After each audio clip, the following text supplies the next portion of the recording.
Hello നമസ്കാരം, പുതിയൊരു വീഡിയോയിലേക്ക് എല്ലാവർക്കും സ്വാഗതം.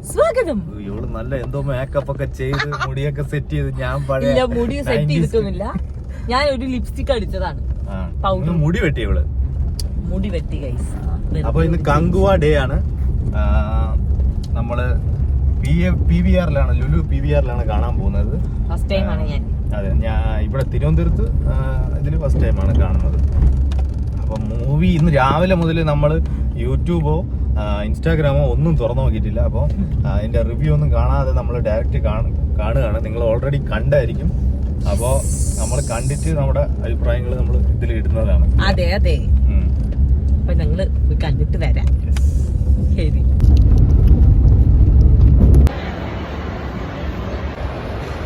PVR കങ്കുവ.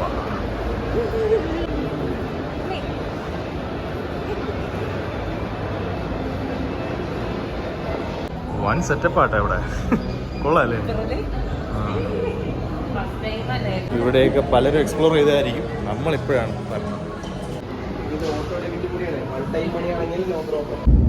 യെസ്, അപ്പോ നമ്മൾ കങ്കുവ കണ്ട് ഇറങ്ങിയിരിക്കുകയാണ്.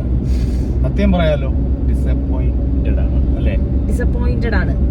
നമ്മള് സൂര്യ ഫാനാണ്. പക്ഷെ എന്നാലും എന്താ പറയാ, എനിക്ക് കഥയാണ് മെയിൻ. കഥയാണ്. അതായത് കഥയുണ്ടോന്ന് ചോദിച്ചാൽ എനിക്ക് മനസ്സിലായില്ല കഥയുണ്ടോന്ന്. ഇവര് കുറച്ച് ഇപ്പത്തെ ന്യൂ ടെക്നോളജി അല്ല, കുറച്ച് അങ്ങനത്തെ കുറച്ച് എലമെന്റ്സ് യൂസ് ചെയ്യാൻ തുടങ്ങിയെങ്കിലും ഒരു ലിങ്കും ഇല്ലാത്ത പോലെ എനിക്ക് ഫീൽ ചെയ്തു. കഥയില്ല. മെയിൻ ആയിട്ട് ഇതില് പോകുന്നത് ഒരു കുട്ടിയും പിന്നെ നമ്മുടെ അതായത് പാസ്റ്റും ഫ്യൂച്ചറും തമ്മിലുള്ള ഒരു ലിങ്കാണ്. അതൊരു കുട്ടിയായിട്ടാണ് കണക്ട് ചെയ്യപ്പെടുന്നത്. അപ്പം ആ ഒരു ലിങ്കിനെ കണക്ട് ചെയ്യുമ്പം അതുമായിട്ട് വലിയ കണക്ഷൻ ഒന്നുമില്ലാത്ത എന്തോ ഒരു സ്റ്റോറി ലൈൻ പോണ പോലെയാണ് എനിക്ക് ഫീൽ ചെയ്തത്. അതിന് ഇത്രയും ഇങ്ങനത്തെ സ്റ്റോറി ഉണ്ടാക്കണമായിരുന്നോ, അല്ലെങ്കിൽ ഇങ്ങനെയൊക്കെ കുറെ ഈ 5 ഐലൻഡ് ദ്വീപുകളിലുള്ള ആ ഒരു എലമെന്റ്സ് ഒക്കെ കാണിക്കണമായിരുന്നു എന്നൊക്കെ തോന്നുന്നു നമുക്ക്. കാരണം എനിക്കൊരു കണക്ഷൻ കിട്ടിയില്ല. ആദ്യം ഞാൻ വിചാരിച്ചത് വന്ന് ഇൻവേഡ് ചെയ്യുന്ന പോലെ റൊമാനിയൻസോ അങ്ങനെ എന്തോ റൊമാനിയൻസ് അവര് ഈ ദ്വീപിലേക്ക് വന്ന് ഇൻവേഡ് ചെയ്യുന്ന പോലെ അവരെ ഒരു കുറച്ച് ആൾക്കാരെ ഇങ്ങനെ കാശ് കൊടുത്ത് മേടിച്ചിട്ട് അവര് തമ്മിൽ അങ്ങോട്ടും ഇങ്ങോട്ടും, അതായത് ആ 5 അയൽ രാജ്യങ്ങൾ എന്ന് പറഞ്ഞ പോലെയാണ് ആ ഐലൻഡ്സ്. അപ്പൊ അവരെ തമ്മിൽ അങ്ങോട്ടും ഇങ്ങോട്ടും തല്ലിപ്പിക്കുക എന്നുള്ള ഒരു പരിപാടിയാണ്. പക്ഷെ വന്നിട്ട് പോയതുപോലെ തോന്നി. കാര്യം കഥ മെയിൻ ആയിട്ട് പോകുന്നത് ഈ ഒരു കുട്ടി ആയിട്ട് ബന്ധപ്പെട്ടിട്ടാണ്. അതെ. അപ്പം ഞാൻ ഡിസപ്പോയിന്റഡ് ആണ്. എനിക്കൊന്നും മനസ്സിലായില്ല എന്നാണ് ഞാൻ വിചാരിച്ചത്. പക്ഷെ സത്യത്തിൽ അതല്ല സംഭവം. പക്ഷെ നമുക്ക് കണ്ടോണ്ടിരിക്കാം. കാരണം സൂര്യനെ ഇതുവരെ കാണാത്തൊരു ഗെറ്റപ്പിലാണ് നമ്മൾ കാണുന്നത്. സൂര്യയുടെ അപ്പിയറൻസ്, സൂര്യന്റെ ആ ഒരു വേഷത്തിലുള്ള അഭിനയം, അതുപോലെ അങ്ങനത്തെ കാര്യങ്ങളൊക്കെയാണ് നമുക്ക് എനിക്ക് കഥയില്ലാത്തൊരു സിനിമ കണ്ട ഒരു ഫീലാണ്. കാര്യം നമ്മൾ സൂര്യയുടെ പല മൂവീസും സ്റ്റോറിക്ക് പ്രാധാന്യം കൊടുക്കുന്ന, അതായത് സൂര്യയുടെ ഒരു ആക്ടിങ് വെച്ച് നോക്കുകയാണെന്നുണ്ടെങ്കിൽ മറ്റുള്ള, അല്ലെങ്കിൽ ഒരു കൊമേഴ്ഷ്യൽ സിനിമ, അല്ലെങ്കിൽ കൊമേഴ്ഷ്യൽ സിനിമ പോട്ടെ, ഒരു വെറുതെ വന്ന് ആൾക്കാരെ ഇങ്ങനെ കുറെ വെടിവെക്കുക, കുറെ എന്താ പറയാ ഫൈറ്റ് എടുത്ത് കാണിക്കുക, അങ്ങനത്തെ ഒരു ഇതിന് പറ്റുന്ന ഒരാളല്ല സൂര്യ എന്ന് പറയുമ്പോൾ. സൂര്യ നല്ല ആക്ടിങ് സ്കില്ലുള്ള, നമുക്കറിയാലോ, നല്ല ഇമോഷൻസ് ഒക്കെ വരുന്ന നല്ല ആക്ടിങ് സ്കില്ലുള്ള ഒരു ആക്ടറാണ്. അങ്ങനത്തെ ഒരു വ്യക്തിക്ക് ശരിക്കും അഭിനയിക്കാൻ പറ്റുന്ന ഒരു കഥ തന്നെ ആണ് വേണ്ടത്. ഇത് വെറുതെ ഒരു ക്യാരക്ടറിനെ പോർട്രേറ്റ് ചെയ്യാൻ ശ്രമിച്ച പോലത്തെ ഒരു സ്റ്റോറി. ഇതിന്റെ ലാസ്റ്റ് നമ്മൾ റിലീസ് ട്രെയിലറിൽ കണ്ട ആ ലാസ്റ്റ് സീൻ ആൾക്കാർ പറഞ്ഞ കമന്റ്സ് കണ്ട് നമ്മൾ ഇതിൽ കണ്ടപ്പോ ഞെട്ടി. ഇങ്ങനെ ആൾക്കാർക്ക് എങ്ങനെ അത് മനസ്സിലായി എന്നുള്ളതാണ്. ഈ ആൾക്കാർക്ക് നഖവും അതുപോലെ തന്നെ സ്കിന്നിന്റെ ഒരു ഭാഗവും പല്ല് ഇതൊക്കെ കണ്ടാൽ തന്നെ അതിൽ വരുന്ന സസ്പെൻസ് എന്താന്നുള്ളത് മനസ്സിലാവും. അപ്പൊ അത്രയും ഒബ്സർവ് ചെയ്യുന്ന ആൾക്കാരാണ്. വിക്രം സിനിമയുടെ ട്രെയിലർ നമ്മൾ റിയാക്ഷൻ ചെയ്ത സമയത്ത് സൂര്യ ഉണ്ടെന്ന് പറഞ്ഞിട്ട് ആൾക്കാർ കമന്റ് ചെയ്യുകയാണ്. നിങ്ങൾ ആലോചിച്ച് നോക്കണം, ആ സിനിമയിലൊക്കെ എന്നൊക്കെ പറഞ്ഞു കഴിഞ്ഞാൽ ഒരു 15 മിനിറ്റ്സ് സീനാണെങ്കിൽ പോലും അതിലൊക്കെ സൂര്യന്റെ ആ ഒരു എക്സലൻസിനെ കാണിക്കാൻ പറ്റുന്ന ഒരു പോർഷനാണ് അതിലൊക്കെ വന്നിട്ടുള്ളത്. അതുമായിട്ടൊന്നും ഒരിക്കലും കമ്പയർ ചെയ്യാൻ പറ്റില്ല. ഇത് വെറുതെ എന്തോ ഒരു സ്റ്റോറി ഉണ്ടാക്കി, മറ്റേ കുറെ കോസ്റ്റ്യൂംസും കുറെ മറ്റേ എക്സ്ട്രാ എന്താ പറയാ, ഇതുവരെ നമ്മള് ഇപ്പൊ ഒരു കാലഘട്ടത്തിൽ ഓടിക്കൊണ്ടിരിക്കുന്ന കുറച്ച് സിനിമകൾ ഉണ്ടല്ലോ ഇങ്ങനത്തെ, നമ്മുടെ ആ ഒരു എന്താ പറയാ നമ്മളെ പ്രഭാസിന്റെ സിനിമ അല്ലേ ബാഹുബലിക്ക് ശേഷമാണല്ലോ ഇത്തരത്തിലുള്ള സിനിമകളും ഇത്തരത്തിലുള്ള വേഷപ്പകർച്ചകളും ഒക്കെ കൊണ്ടുവരാം. മറ്റത് അതുവരെ നമ്മൾ കണ്ടുകൊണ്ടിരുന്നിരുന്ന സാധാ രീതിയിലുള്ള ആളുകളുടെ കോസ്റ്റ്യൂംസും നോർമൽ ലൈഫിലുള്ള സിനിമകളൊക്കെ കുറിച്ചിട്ടാണല്ലോ. ഇത് കുറച്ച് ഇങ്ങനത്തെ കുറച്ച് സിനിമകളാകുമ്പോൾ കുറെ ഭാഗങ്ങൾ ഇതിൽ നമുക്ക് ദഹിക്കാൻ പറ്റാത്ത സീനുകളുണ്ട്. പിന്നെ എനിക്ക് തോന്നിയത് ആ ലാസ്റ്റ് CGI വർക്ക് മറ്റേ ആ ബൈക്ക് കൊണ്ടുവന്ന് ആ ഫ്ലൈറ്റിൽ കയറ്റുന്ന, പിന്നെ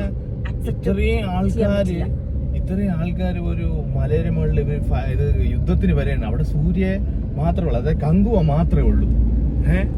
കങ്കുവ ഒറ്റയ്ക്ക് രചിക്കുന്നത് അത് കുറച്ചൊക്കെ നമുക്ക് ബാലരമ വായിക്കുമ്പോ കിട്ടുന്ന നമ്മുടെ സൂപ്പർ ഹീറോസ് ഇല്ലേ, അതിന്റെ ഒക്കെ ഒരു ഫീൽ ആയി പോയി. നമ്മളിപ്പോ ലോജിക് ഒക്കെ വീട്ടിൽ വെച്ചിട്ട് വന്നിട്ട് കണ്ടാൽ എന്നാൽ പോലും ബിക്കോസ് നമ്മൾക്ക് എന്താ വിഷമം വെച്ചാല് നമ്മള് സൂര്യ എന്നുള്ള ഒരു ആക്ടറിനെ മാക്സിമം എക്സ്പ്ലോർ ചെയ്യുന്ന മൂവീസ് ആണ് എക്സ്പെക്ട് ചെയ്യുന്നത്. പക്ഷെ അങ്ങനത്തെ ഒരു ആക്ടറെ വെച്ചിട്ട് വെറുതെ വെറുതെ എന്തൊക്കെയോ ഷോ ഓഫ് ചെയ്യാൻ വേണ്ടിട്ട് കാണിച്ച പോലെ, അതായത് സൂര്യയുടെ ബോഡി, സൂര്യയുടെ ഗ്ലാമർ, ആ ഒരു ക്യാരക്ടർ ചേഞ്ചിൽ വരുന്ന ആ ഒരു ഡിഫറൻസ്, കുറെ എക്സ്ട്രാ കോസ്റ്റ്യൂം അല്ലെങ്കിൽ സൂര്യനെ വേറൊരു ക്യാരക്ടറിലേക്ക് കൊണ്ടുവരുമ്പോൾ എങ്ങനെയാണ് അപ്പിയറൻസ് മാത്രമേ നമുക്ക് ഇതിൽ എടുത്തു പറയാൻ പറ്റുന്നുള്ളൂ. കാരണം സ്റ്റോറി ഇല്ല. വളരെ ഡിസപ്പോയിന്റഡ് ആണ്. കുറച്ച് കോമഡി രൂപത്തിലാണ്, എന്നാൽ അതിന്റെ മെയിൻ ഒരു സബ്ജക്ട് കാണിക്കുന്നത് കുറച്ച് സീരിയസ് ആയിട്ടുള്ള ഒരു സബ്ജക്റ്റുമാണ്. അതെ, അപ്പൊ ഞാൻ അത് കണ്ടപ്പോ വിചാരിച്ചു സംതിങ് നമ്മൾ ആ ഒരു സ്റ്റാർട്ടിംഗ് കാണുമ്പോൾ നമ്മൾ വിചാരിക്കുന്ന സ്റ്റോറിയേ അല്ല. ഷാഡോ പോലീസ് ആണല്ലോ, അപ്പൊ അതില് കുറച്ച് കോമഡി രൂപം വേറൊന്നുമല്ല. അതിന്റെ സ്റ്റാർട്ടിങ്, ആ സിനിമയുടെ സ്റ്റാർട്ടിങ്ങില് ആ ഒരു സ്റ്റോറി സ്റ്റാർട്ട് ചെയ്യുന്നുണ്ടല്ലോ, ആ ഒരു കണ്ടന്റ് എന്ന് പറയുന്നത് കുറച്ചും കൂടെ എഡ്യൂക്കേഷണലി കുറച്ച് ഇമ്പോർട്ടൻസ് ഉള്ള അല്ലെ, അങ്ങനത്തെ ഒരു കണ്ടന്റ് ആണ്. ആ കണ്ടന്റുമായിട്ട് ഇവർ ഈ ഒരു ത്രെഡിനെ കണക്ട് ചെയ്യുന്ന സ്റ്റോറിയാണ് സത്യത്തിൽ ഈ 5 എന്താ പറയാ ദ്വീപുകളും അതിലുള്ള ആ അപ്കമിങ് ആയിട്ടുള്ള സ്റ്റോറി വരുന്നത്. പക്ഷെ അതുമായിട്ട് ഒട്ടും മാച്ചിങ് ചെയ്യാൻ പറ്റാത്ത ഒരു ഇതായി പോയി. രണ്ട് ഒരു ബന്ധവും ഇല്ലാത്ത പോലത്തെ ഒരു കണക്ഷൻ ആയി പോയി. അതുകൊണ്ട് എനിക്കെന്തോ ഇഷ്ടപ്പെട്ടില്ല കേട്ടോ, ഞാൻ സത്യസന്ധമായിട്ട് പറയാണ്, എനിക്ക് ഇഷ്ടപ്പെട്ടില്ല. പക്ഷെ അത് എന്തൊക്കെയോ നമുക്ക് അതിന്റെ ആ 3D നമ്മൾ കണ്ടത്, PVR നമ്മൾ കണ്ടത് അല്ലേ. അപ്പൊ അതുകൊണ്ട് തമിഴ് വേർഷനാണ് കണ്ടത്.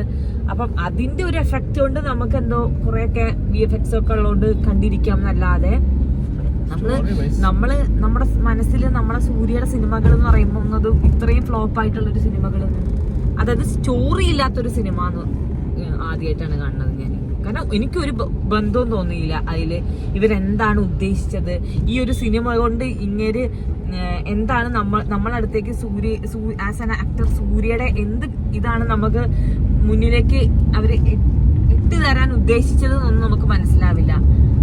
അപ്പം അവര് യൂസ് ചെയ്തില്ല, അതായത് സൂര്യയുടെ ആ ഒരു ആക്ടിങ് സ്കില്ലിനെ യൂസ് ചെയ്യാൻ പറ്റുന്ന അല്ലെങ്കിൽ എക്സ്പ്ലോർ ചെയ്യാൻ പറ്റുന്ന ഒരു സ്റ്റോറി ലൈനേ അല്ലായിരുന്നു ഇത്.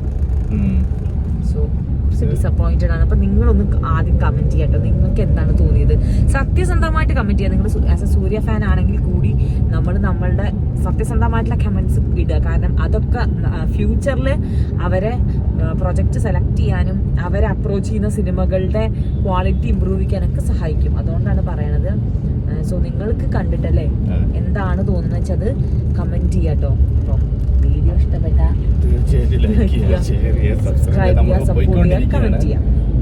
അപ്പം കുട്ടി അവിടെ ഒറ്റയ്ക്കാണ്, അപ്പോൾ മീൻസ് അമ്മയുടെ കൂടെ ഇരിക്കുകയാണ്, നമ്മളെ കാണാതെ ഇത്ര നേരം ഇരുന്നിട്ടില്ല.